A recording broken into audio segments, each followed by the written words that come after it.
In this slide deck, we're going to start talking about DNS. First, we're going to do a quick overview of DNS. Basically, DNS is an important part of any network infrastructure. It's basically the service that does name to address resolution. We've learned a little bit about this in the previous quarter, so this should be mostly a review of what we did in the previous quarter. So the Windows domain network depends on DNS for name resolution, as well as client requests for AD services. So DNS is an important part of the Active Directory, the overall Active Directory ecosystem. So it's important to make sure that you have a functioning DNS server in order for Active Directory to work. In fact, Active Directory will not work without a DNS server. So the domain name system is a distributed hierarchical database composed mainly of computer name and IP address pairs. So it's a very simple database. It's simply a bunch of information about excuse me, the IP address and the host names and various types of host names. So there's not a lot of information in DNS, but it's certainly critical information. Distributed in the sense that there is no single database that contains all the data, and hierarchical in that there's no structure into how the information is stored and accessed in the database. So it's truly a kind of a very lightweight database, and it's distributed in the sense that now it's not distributed in the same way that Active Directory is distributed, because with Active Directory, every server has information about everything in Active Directory, so they're all sort of a source of truth and they keep each other updated. Whereas in DNS, everybody has a part of the database. With DNS, you can cache information in DNS, but for the most part, everybody has some portion of the records in DNS. So in order to resolve a name to an address, a DNS lookup requires multiple queries to a hierarchy of DNS servers. Some people will call this an inverted tree, because you have all these authorities at the top of the tree, and then it kind of whittles down to the single server that you're querying. So you query one server, it may query 2 or 3 servers, who may query 4 or 5 servers, and so forth. So the entire DNS tree is called the DNS namespace, and each domain has one or more servers that are authoritative for the domain. In other words, the source of truth for that domain. Root servers keep a database of addresses of other DNS servers managing top-level domains, or TLDs. So, for example, .com, .edu, .net, those are TLDs. Then you have second-level domain names like Microsoft or Google, and then you can have subdomains. For example, Microsoft has the subdomains downloads, TechNet, and MSDN. So a DNS zone is a grouping of DNS information that represents one or more domains and possibly subdomains. So typically, if you're building an Active Directory infrastructure, you're going to have at least one zone, the zone for your primary DNS name. Zones contain a variety of record types called resource records. They contain information about network resources. On the next slide, we're going to take a look at some of those. And zones are automatically created during Active Directory installation. But you might need to create a zone manually if either you're installing DNS at a different time than when you're installing Active Directory. So maybe you installed it later, or you installed it before Active Directory, and you have to add the Active Directory zone. If you're installing DNS on a server that's not a domain controller, you'll have to create the zone manually. If it's not a domain controller, it won't know what's going on with the domain. If you're creating a stub zone, which we'll talk about later on, creating a secondary zone or for a primary zone, or creating a primary or secondary zone for an internet domain. So before you create a zone, you have to decide whether it's a forward lookup zone or a reverse lookup zone. A forward lookup zone is when you're looking up A records or AAA records or MX records from an IP address. So in other words, if you have a name of a server and you're looking for its IP address, then you are doing a forward lookup. But if you have the name of a server and you're looking for its IP address, then you are doing a reverse lookup, which is a reverse lookup zone.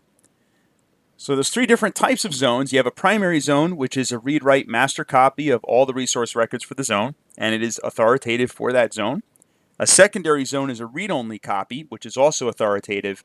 And then you have a stub zone, which has a read-only copy of only the SOA and NS records. And you might be asking yourself, what exactly is an SOA and NS record? I'm going to talk about that here in just a second. So Active Directory integrated zones is not really a new zone, but it's a type of primary or stub zone. But they cannot be secondary zones. So you can't make an Active Directory integrated zone as a secondary zone. They can only be primary or stub zones. And again, the subzone only has the SOA and NS records. So basically, it has additional information that you're going to need for Active Directory. So it's integrated with Active Directory. We're going to see that in just a few seconds here. So a standard zone is a primary, secondary, or stub zone that isn't Active Directory integrated. And standard zones are stored in a text file called zone-name.dns, which is going to be in your system root folder. Mostly installed on standalone servers that need to provide name resolution services for network resources outside the domain. So you would usually do a standard zone if you're setting up a DNS server that's not in a Windows domain, or networks that don't have Active Directory. So DNS records can be added to a zone and changed by static updates, where the administrator goes in and sets the records manually. So you can go in and manually set up your A records, AAA records, and MX records, and so forth and so on, and C names. You can do all that, right in the UI. You could do dynamic updates, which we talked about previously with DHCP. So DHCP used dynamic updates to automatically update the PTR and A records. So these are the different types of records that you'll have in a DNS server that you might have to update. The most common is going to be the host A record, which is the second one in this list, followed by the AAA or quadruple A record, which is for IPv6 IP address. The name server is the FQDN of a name server that has authority over the domain. And then MX is the record that tells you the IP address for sending mail to that domain name. A PTR record is the reverse lookup. So that's if you have a DNS name, you would do a search for PTR records for that DNS name, which would give you, for an IP address, which would give you the domain names associated with that record. Going back up a little bit, so a C name is like an alias. So you can have, the example they give here in your textbook is if you have a server called web, web.something.something, that would be the A record, but you could also reference that from www. So www would be a reference to web, which then gives you the A record. So if you do a search for an A record on the C name, it'll give you the correct A record. And you only have to maintain the one A record. So it's kind of a better way to do this. You wouldn't create separate DNS entries for the same device. Instead, you would use C names. You would have a primary record for the A record, and then you would use C names to reference that. And finally, at the very bottom is the service records, or SRVs, which these are mostly used by Active Directory. So, for example, if you're going to log into a domain on a computer, so if a computer turns on and it wants to log into the domain, it has to know how to get to a domain controller, and it does that by doing a DNS lookup. It does an SRV query against the domain the domain name server and says, show me who the domain controllers are. And then it comes back with a list of all of the FQDNs for the domain controllers. And then you would use an A record lookup to find the IP address for that domain controller. So the SRV records are pretty important for Active Directory. It's kind of a required part of the process. All the way at the top, the start of authority is really kind of informational. That's going to tell you who, it'll tell you, it identifies the name server that's authoritative for the domain. But again, that's kind of more informational, but you could do an SOA query against the DNS server. So there's two types, and by the way, the NSLOOKUP command is a good one to learn if you want to learn how to interact with a DNS server and do these queries manually to verify that they're working. A lot of times I'll do that for SRV records. I'll use the NSLOOKUP command, do an SRV record query, so it tells me here's where all my domain controllers are, for example, to make sure that I'm seeing the right list. All right, so there's two types of DNS lookup that can be performed. You can do an iterative or a recursive query. And I'll explain what these are. So an iterative query, taking a look at this picture, the first server that my client does a request to is the local DNS server.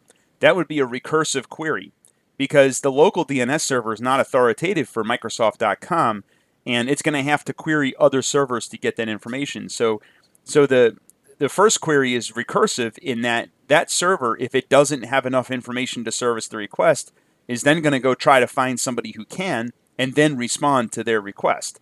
An iterative query, on the other hand, is where you send a query and that server will respond with whatever it knows, but it does not recurse beyond itself.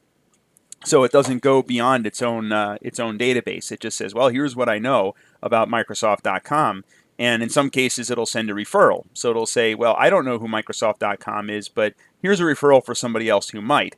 Whereas if it were a recursive query, instead of sending a referral, instead it would go out and do that query on your behalf and then try to respond. And maybe the server that it does a query against and so forth.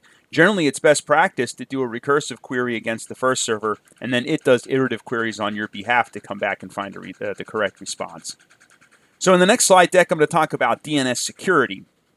So DNS is one of these protocols is a very trusting protocol, so we want to make sure that we have ways to ensure security. So we'll talk about that next.